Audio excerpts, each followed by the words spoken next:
Hallelujah, Hallelujah,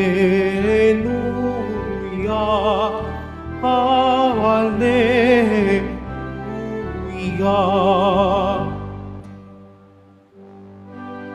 Amang Diyos ni Jesucristo, ang salita mo'y totoo, kami ay pabanalin mo. Hallelujah, Hallelujah, Hallelujah, Hallelujah.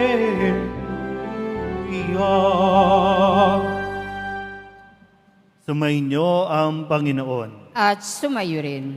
Ang mabuting balita ng Panginoon ayon kay San Marcos. Papuri sa iyo, Panginoon. Noong panahong iyon, si Jesus ay nagtungo sa lupain ng Judea at nagtuloy sa ibayo ng Ilog Jordan. Muli siyang pinagkalipumpunan ng mga tao at tulad ng dati, nagturo sa kanila. May mga Pariseyong lumapit kay Jesus. Ibig nilang masilo siya, kaya't kanilang tinanong, "Naayon ba sa kautusan na hiwalayan ng lalaki ang kanyang asawa?" Tugon niya, "Ano ang utos sa inyo ni Moises?" Sumagot naman sila, "Ipinahintulot ni Moises na hiwalayan ng lalaki ang kanyang asawa matapos bigyan ng kasulatan sa paghihiwalay." Ngunit sinabi ni Jesus, "Dahil sa katigasan ng inyong ulo, kaya niya inilagda ang utos na ito. Subalit sa pasimula pa, nang likain ng Diyos ang sanlibutan, nilalang niya silang lalaki at babae. Dahil dito'y iiwan ng lalaki ang kanyang ama at ina at magsasama sila ng kanyang asawa, at sila'y magiging isa. Kaya't hindi na sila dalawa, kundi isa. Ang pinagsama ng Diyos ay huwag paghiwalayin ng tao." Pagdating sa bahay, ang mga alagad naman ang nagtanong kay Jesus tungkol sa bagay na ito. Sinabi niya sa kanila, "Ang sino mang lalaking humiwalay sa kanyang asawa at mag-asawa sa iba ay gumagawa ng masama sa kanyang asawa. Siya'y nangangalunya. At ang babaeng humiwalay sa kanyang asawa at mag-asawa sa iba ay nangangalunya rin." Ang mabuting balita ng Panginoon. Pinupuri ka namin, Panginoong Hesu Kristo. Magsiupo ang lahat. Isang magandang hapon po sa inyong lahat. Palapakan natin ang Poong Jesus Nazareno. Pakisabi nga po sa katabi, huwag matigas ang ulo. Dahil sa katigasan ng ating mga ulo, kung kaya't ang dami nating pinoproblema. Lalong-lalo na dyan, pagdating sa usapin ng mga mag-asawa, huwag matigas ang ulo. Sabihin nyo nga po, ako ay deboto. Ulit, ako ay deboto. Hindi sang-ayon sa diborsyo. Parang iba, tumahimik, no? Deboto ka ng Nazareno. At ang ating pong paninindigan ay kung ano ang pinaninindigan na ibinigay ng Poong Jesus Nazareno. Malinaw na sinabi niya na ang pinagsama ng Diyos ay huwag paghiwalayin ng tao. Kaya deboto ka ng Nazareno, hindi ka dapat sang-ayon sa diborsyo, kaya ang pipiliin ninyo pagdating sa eleksyon ay yung mga taong hindi sang-ayon sa divorce. Ang pipiliin ninyo ay yung pro-life, yung pro-family. Hindi yung sisira sa buhay ng pamilya sa pamamagitan ng mga batas na ginagawa, lalong-lalo na iginigiit na dapat mayroong divorce sa Pilipinas kasi tayo na lamang ang naninindigan na walang divorce. Dahil kapag nagkaroon ng divorce, mas maraming pamilya ang mawawasak. Mas maraming mga anak, mga kabataan ang maguguluhan. Dahil kapag nagkaroon ng divorce, maghihiwalay ang kanilang mga magulang, ang kanyang nanay magpapatol sa iba, magkakaroon ng sariling pamilya, ang tatay papatol din sa iba, magkakaroon din ng anak, ang maiiwan. Nakukuha niyo po ba? Ay, hindi lang basta yung, paano naman yung kaligayahan ko? Paano naman yung kalayaan namin? Ang tigas kasi ng ulo nyo. Nung una, sinasabihan kayo, huwag ka munang mag-aasawa. Nung simula, pinagbabawalan kayo ng inyong mga magulang. Mag-aral muna, huwag muna yung date-date na yan. Kaso ang inatupag ninyo ay kung paano gumawa ng bata. At dahil nabuntis, magsasama na. At dahil nabuntis, kailangan pakasalan yan. Nung ipinakasal na, ngayon gusto naman maghiwalay. O di ba ang tigas ng ulo? Sabihin nyo nga sa katabi ninyo, huwag matigas ang ulo. Ay, buhay, no? Sige nga, tingnan nga natin. Pag-aralan, kasi malinaw naman po yung binigay sa atin ng Poong Nazareno tungkol sa stand ng simbahan. Siyempre, ang simbahan, kung ano ang sinasabi ni Jesus. Kasi ito ay tinatawag nating batas ng Diyos, divine law. At walang sino man sabi, no? Walang sino man tao ang dapat magbago niyan. Pero dahil maraming matitigas ang ulo, kaya nagkakaroon tayo ng ganitong mga usapin o nagkakaroon ng ganitong mga batas. Pero babalik at babalik tayo, ano ang sinabi ng Diyos?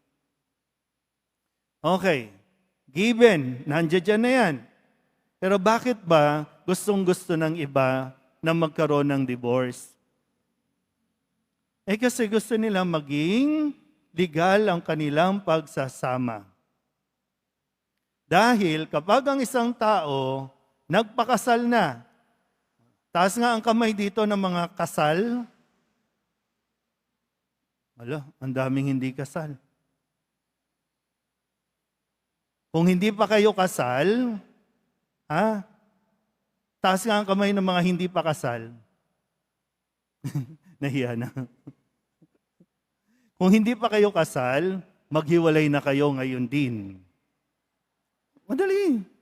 Wala kayong poproblemahin. Maghiwalay na lang kayo kasi hindi kayo kasal. Huwag kayong mag-pro-divorce kung kayo mismo hindi kasal. Ito ay usapin para sa mga ikinasal. Kasi ang reality, real talk tayo dito kahit 10 na ang anak ninyo, hanggat hindi kayo nagpapakasal, hindi kayo mag-asawa. Babae, hindi mo pwedeng sabihing, asawa ako niyan. Saan ang katibayan? Isa ka lang sa mga babae ng lalaking yan. Yun ang katotohanan. Ano ang status mo sa buhay? Kaya ikaw, hindi mo asawa, pero ipinagluluto mo, ipinaglalaba mo, inaayos mo ang gamit. Ano ang tawag dyan? Katulong. Real talk lang tayo, ha? Kasi lagi naman, no? Inaanyayahan na nga kayo. Gusto nyo ba talagang magsama? O, punta kayo dito. Kakasal kayo, libre pa. Kaya lang, lagi nyo sinasabi ay, wala pa pong pera, mag-iipon pa po. O, ubos na ang buhok mo, ubos na ang ngipin mo, wala pang naipon. Hanggang ngayon, hindi kayo mag-asawa. Pero deboto ng Nazareno. O, hanggang kailan ka magmamatigas?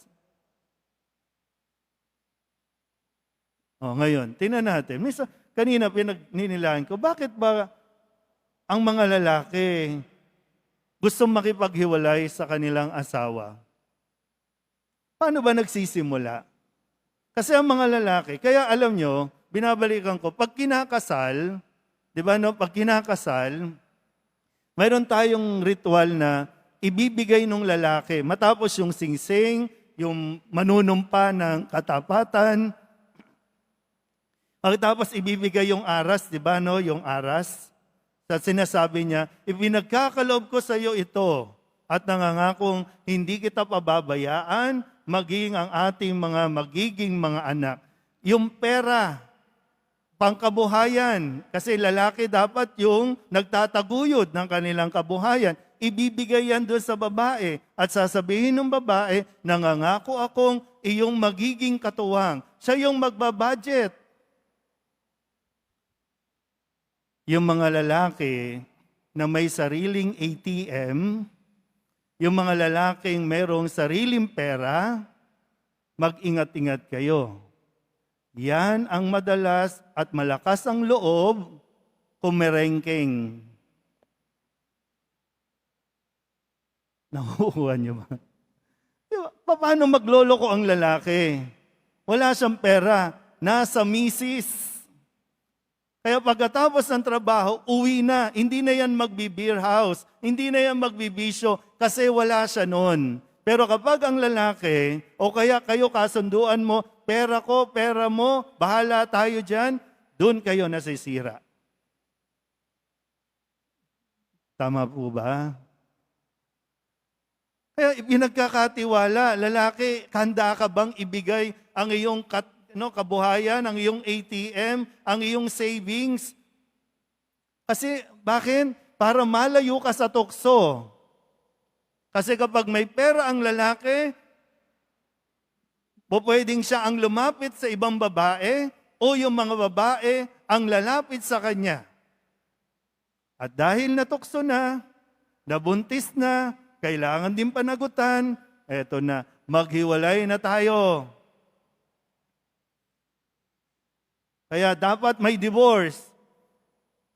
Kaya lang naman gusto kasi masama ang loob. Yun ang nag-uudyok. Masama ang loob, niloko ako. Kaya dapat may divorce.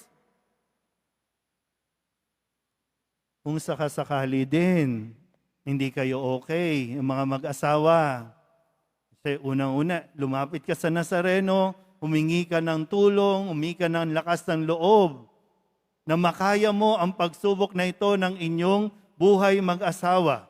Pero kung sakasakali, hindi na natin napigilan, nagloko na, wag kang papayag na magkaroon ng kasulatan. Maging mas praktikal ka.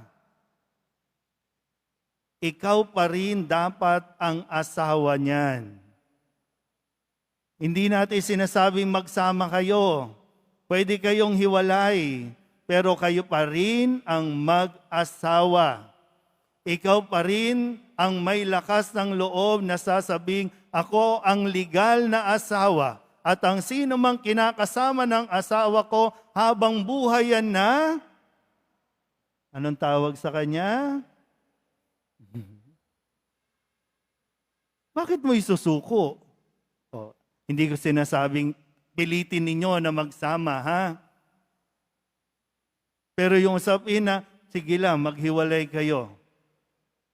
Kung masyado ka nang nasasaktan, nagbubugbugan na kayo, naapektuhan na yung mga bata, natotroma na, maghiwalay kayo. Pero hindi ibig sabihin magkakaroon kayo ng karapatang pumatol sa iba. Hindi ko alam, no? kayo nga i-correct nyo nga, bakit ba kayo papatol sa iba? Bakit kayo sasama sa iba? Di ba lahat naman nauuwi lang sa pakikipagtalik? Kung wala bang sex, mag-i-stay ka ba? Uy. Meron bang papatol sa iba na, ay gusto ko lang kasi may kasama? Maliban na lang kung may edad ka na, pareho na kayo may edad, wala na talaga. Pero mga bata-bata pa, sasama ka ba tapos walang sex? Oh, anong gagawin natin? Tinutulugan na ako ng iba. Kasi hindi ba, Nazareno, tulungan mo ka. Kailangan mo din magdesisyon. Tandaan mo ha, sa mga mag-asawa, nanumpa ka. Dalawa kayo, may kanya-kanya kayong binigkas. Nanunumpa kayo sa harapan ng Diyos. Manatili dapat kayo. Kung sakaling yung isa sumira sa kanyang sumpa o panunumpa dahil tinukso siya, natukso siya, manatili kang tapat sa Diyos. Pagdating ng araw, kung sakasakali, kunin na yan ni Lord, ikaw pa rin ang tunay na asawa. Minsan po, no, merong nagpapa-advise na matagal na silang hiwalay, may kinakasama ng iba, namatay na, ngayon naghahabol yung babae.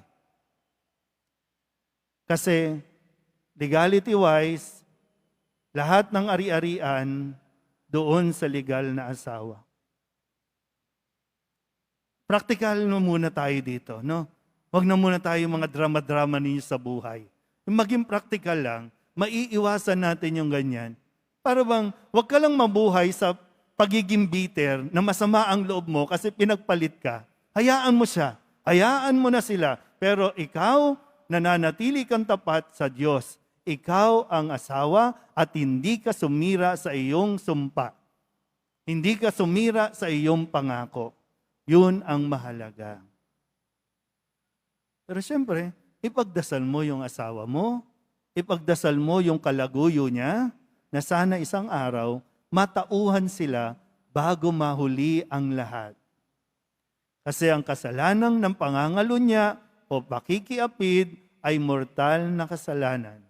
At kapag namatay ang isang tao na may kasalanan na hindi naihingi ng tawad, sa impyerno ang punta. Dalawa lang naman ang pupuntahan, sa langit, impyerno. At sinabi kung nakapagsimba kayo kahapon, ang sino man maging sanhi ng pagkakasala ng iba, sa impyerno mapupunta. At sa impyerno, may uod na labas-pasok sa katawan at apoy na hindi namamatay-matay.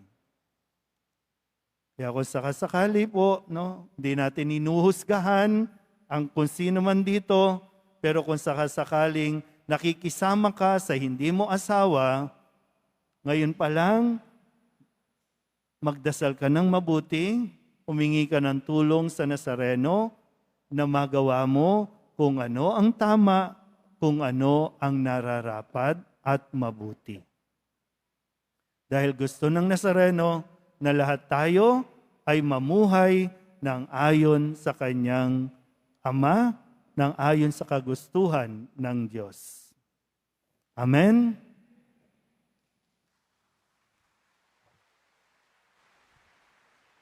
Magsitayo ang lahat.